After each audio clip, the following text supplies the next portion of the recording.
Morning. Peppa looks in the mirror. Her reflection is distorted. She sees not herself but a monster with a huge nose and small eyes. Mummy Pig says Peppa is beautiful, but Peppa doesn't believe it. She compares herself to others. Everyone seems perfect. Peppa tries to change herself. She paints her nose, enlarges her eyes, but the reflection only gets worse. The monster laughs at her. George brings her a drawing. Peppa is beautiful in it, but Peppa tears up the drawing. She cannot accept herself. She stops leaving the house, afraid of being seen. Food loses its taste. Sleep brings no rest. Peppa feels like she's disappearing. Her body becomes transparent. She hears voices. They whisper that she is ugly. The voices grow louder. They scream that she must disappear. Peppa tries to run away from the voices, but they are inside her. She looks in the mirror one last time. The monster is gone, but Peppa is gone too. Only emptiness. The house is empty. No one notices her absence. Her toys lie on the floor. They wait, but Peppa won't come. The sun sets. Darkness engulfs the house. Peppa became part of the shadows. She dissolved into oblivion. Evening came. Peppa Pig's house was full of the usual activity. Mummy Pig cooking dinner, Daddy Pig sorting papers, Peppa drawing, and George playing with dinosaurs. Suddenly, George went silent. He sat still, staring at one point, unresponsive to Peppa's voice. She moved closer, but he didn't react. His eyes were empty, as if seeing through her, through the walls, through everything. This wasn't like George. His skin grew pale, his pink fading. Peppa grew uneasy and called Mummy Pig, but wasn't heard. She shook George. He was stiff, almost stone-like. She shouted louder. Mummy Pig came and grew worried too. Daddy Pig joined them. George seemed trapped in a trance. His breathing was shallow and he felt weightless. The room turned cold, despite closed windows. Peppa shivered. George's eyes darkened. Mummy Pig hugged him, but he stayed cold.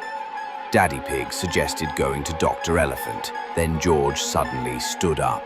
He slowly turned to Peppa, smiling unnaturally. It wasn't his smile. It was something alien. Peppa backed away. George walked toward her silently. Mummy and Daddy Pig tried to stop him, but he pushed them aside effortlessly. His strength was terrifying. Peppa tried to run, but her legs wouldn't move. George approached, eyes glowing with a cold, strange light. He reached out to her. She felt numb, paralyzed. He touched her. The world blurred. Colors faded. Sound vanished. Something inside Peppa began to dissolve. She was changing. The last thing she saw was George's eerie smile. She was no longer Peppa. She had become like him. Silence settled over the house. Mummy Pig and Daddy Pig stared at their children, both lifeless and hollow, eyes locked on nothing, faces pale and blank. They stood side by side like dolls. No one knew what had happened. No one knew what would come. There was no more laughter, only a cold, silent presence. And far beyond their world, something waited. It was just beginning. It wanted everyone, and it will. Very soon. It's already close. It's already here.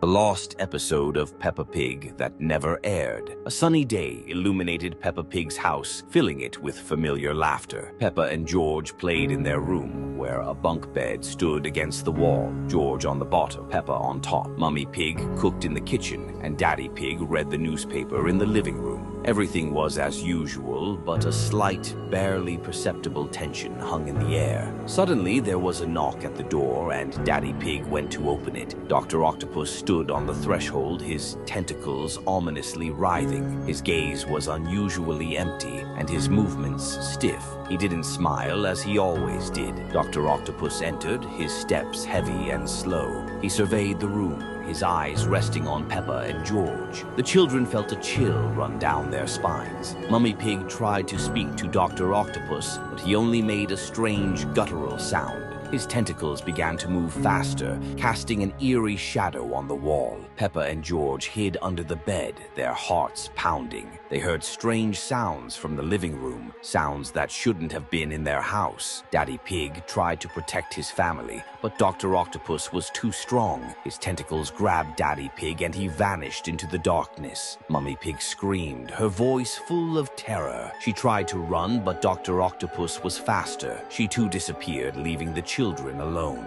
Peppa and George trembled with fear, huddled together. They heard footsteps approaching their room. The door slowly opened, and a silhouette appeared in the doorway. It was Dr. Octopus, but now he looked different. His tentacles were longer, and his eyes glowed with an ominous red light. He extended his hand towards them. Peppa and George closed their eyes, awaiting their fate, but instead they felt a gentle touch. Dr. Octopus simply stroked their heads, his gaze full of sadness. Dr. Octopus slowly turned and left the room, leaving the children in silence. They didn't know what had happened, but they knew their lives would never be the same. The morning at Peppa Pig's house began as usual. The sun was shining, birds were singing, and Mummy Pig was making breakfast. Peppa and George sat at the table happily eating pancakes. Daddy Pig read the newspaper, snorting with satisfaction. Everything was peaceful, just like always. But something was different that day. George, normally cheerful and loud, was unusually quiet. He didn't ask for seconds, didn't laugh at Daddy Pig's jokes, and ignored his favorite toy, Dinosaur. Mummy Pig noticed first. "George, dear, are you all right?" she asked. He only nodded.